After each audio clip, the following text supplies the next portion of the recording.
Good morning. My name is Ryan Peluso, and this is my First Tech Part 2 presentation. Today I will be going over gaining root access as well as the taxonomy of attacks.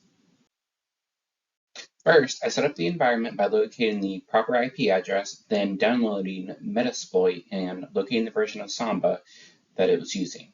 In this case, it was using Samba 2.2.1a. Then I searched for the Samba's exploit and found the raw file. I then used the command vi10.c command and was able to copy and paste the exploit into the Metasploit framework. I then ran the gcc 10.c-o 10 command to show that it worked. By running the ./10-bo and then my IP address command, I was able to run the command and access key objects. After doing some digging, I followed this YouTube video that explained how to add a user. I was able to add my user ID by typing cat/et/group and then /user/bin/user_add, followed by my username.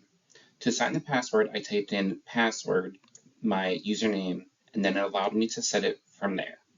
I switched to key objects and was able to log in using my username and password that I just created. I then granted myself higher level access. Some mitigation techniques that can be used to prevent privilege escalation would be patching and updates to correct potential vulnerabilities, implementing principle of least privilege, which grants the user only minimum level of access necessary, conducting audits of user accounts and their privileges, and lastly, I would also utilize logging and monitoring mechanisms to capture user activities. Now, there are several more, but those are just the top 4 that I would choose. Buffer overflow is a type of software vulnerability that occurs when a program tries to store more data in a buffer, which is temporary storage area, than it can handle. This can lead to the overflow of data into adjacent memory locations, which can be exploited by an attacker to overwrite critical program data, modify the program's execution flow, or inject malicious code. Some examples are stack-based buffer overflow, which is excessive data writing that corrupts stack memory, potentially allowing unauthorized code execution. There's also heap-based buffer overflow, which is writing too much data and it will corrupt the memory, potentially leading to unauthorized code execution. There's format string vulnerabilities, which mishandling user format strings can result in data leaks or code execution exploits. And lastly, there is shellcode injection. This injects malicious code into a vulnerable program to gain unauthorized control over the system. Privilege escalation is actually what happened a few slides ago whenever I granted myself higher level access in key objects. This refers to a type of attack where an attacker gains higher levels of access or privileges on a system or network than they are initially authorized to have. By exploiting vulnerabilities or misconfigurations, the attacker elevates their privileges, allowing them to perform actions or access resources that are typically restricted to privileged users. Some examples are vertical privilege, which refers to the act of gaining higher privileges within a system or network. It involves exploiting vulnerabilities or weaknesses to elevate one's access rates. Horizontal privilege is where unauthorized access to resources at the same privilege level in another account or system. A lateral privilege is where unauthorized access to different systems or accounts within a network. And lastly, physical privilege is gaining higher privileges through physical means, which is bypassing security measures or tampering with hardware. Rootkits are a type of malicious software designed to gain unauthorized access and control over a computer system or network while remaining undetected by traditional security measures. Rootkits typically aim to provide persistent and privileged access to an attacker, allowing them to manipulate the operating system, hide their presence, and facilitate further malicious activities. Some examples are kernel mode, which is a privileged mode of operation in an operating system where the kernel has direct access to system resources and performs critical functions to manage hardware, processes, and memory. User mode, which is a restricted mode of operation in an operating system where applications run with limited privileges and interact with the system through APIs without direct access to sensitive system resources or critical functions. Memory-based are techniques that involve manipulating or exploiting computer memory, such as reading, writing, modifying, or analyzing its contents for specific purposes, including security exploits or data manipulation. And then there are bootkits, which this is where malware that infects the boot process, allowing control of the operating system during startup for malicious activities. Trojans, also known as Trojan horses, are a type of malicious software that disguises itself as a legitimate or desirable software to deceive users and gain unauthorized access to their systems or data. Trojans do not self-replicate like viruses or worms, but rely on social engineering techniques to trick users into executing or installing them, often resulting in compromise, data theft, or unauthorized remote access. Some examples are banking Trojans, which are designed to target online banking systems and steal financial information.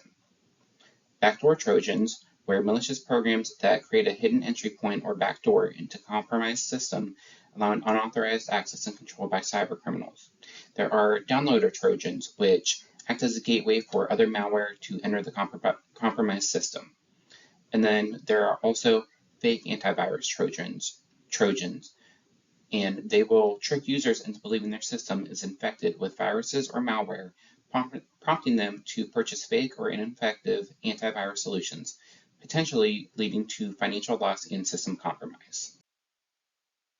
Backdoors are covert access points or mechanisms intentionally created in software systems or networks to bypass normal authentication or security controls.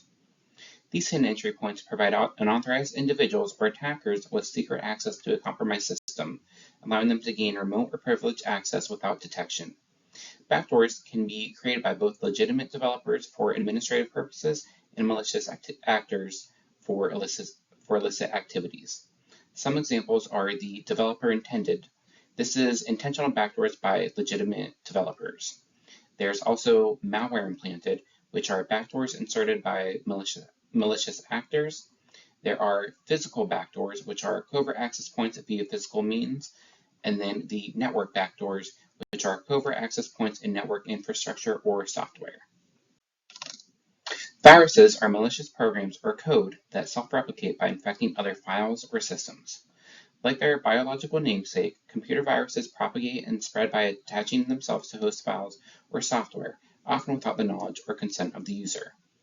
Once activated, viruses can cause damage, steal information, or disrupt normal functioning of the infected system. Some examples are file infecting, where the file infects viruses, modify files, spreading, and causes harm. Next, we have the macroviruses. They exploit macros, infect files, and compromise security. Then we have the boot sector, which infects the boot sector of the storage device, such as hard drives or floppy disks, disrupting the boot process and potentially spreading to other systems during booting. Last, we have the polymorphic virus, which are sophisticated malware that continually change their code structure to evade detection, making it difficult for antivirus programs to identify and eliminate them effectively. The return-oriented programming is a sophisticated technique used in computer security exploits. It leverages existing code fragments known as gadgets within a program to manipulate the program's control flow and execute arbitrary actions. ROP attacks are commonly employed to bypass security mechanisms such as data execution prevention and address space layout randomization. Some examples are the stack pivot. A stack pivot is a technique where the stack pointer is manipulated to redirect the execution flow to a different memory location, often used in exploit development for bypassing security protections. Next, we have stack spraying, which is a technique where an attacker fills a stack memory with a large number of repetitive code snippets or data, increasing the chances of successful exploitation by targeting vulnerable areas in memory. Next, we have the jump-oriented programming, which is a technique where an attacker constructs an exploit by chaining together existing instruction sequences called gadgets to divert program execution and carry out malicious actions. Last, we have heap spraying, which this is where the attacker fills the heap memory with a large number of malicious code or data objects, increasing the likelihood of successful exploitation by targeting vulnerable memory areas. Finally, we have common social engineering attacks that involve psychological manipulation and deception to exploit human trust, curiosity, or lack of awareness. Attackers use various techniques to trick individuals into revealing sensitive information, performing unauthorized actions, or gaining access to protected systems. Some examples are phishing attacks, which are a deceptive method that trick individuals into sharing personal information or performing actions that benefit the attacker. That often happens through emails, websites, or messages impersonating trusted entities. Next, we have pretexting, which creates a false pretext or scenario to manipulate individuals into divulging sensitive information or performing certain actions, usually by posing as a trustworthy person or organization. Next, we have baiting. This is tempting individuals with something appealing, such as a free download or prize, to entice them into taking certain actions or revealing confidential information. Lastly, we have impersonation. This is assuming the identity of someone else, either digitally or physically, with the intention of deceiving others for personal gain or to carry out malicious activities. Today I covered gaining root access as well as the taxonomy of attacks.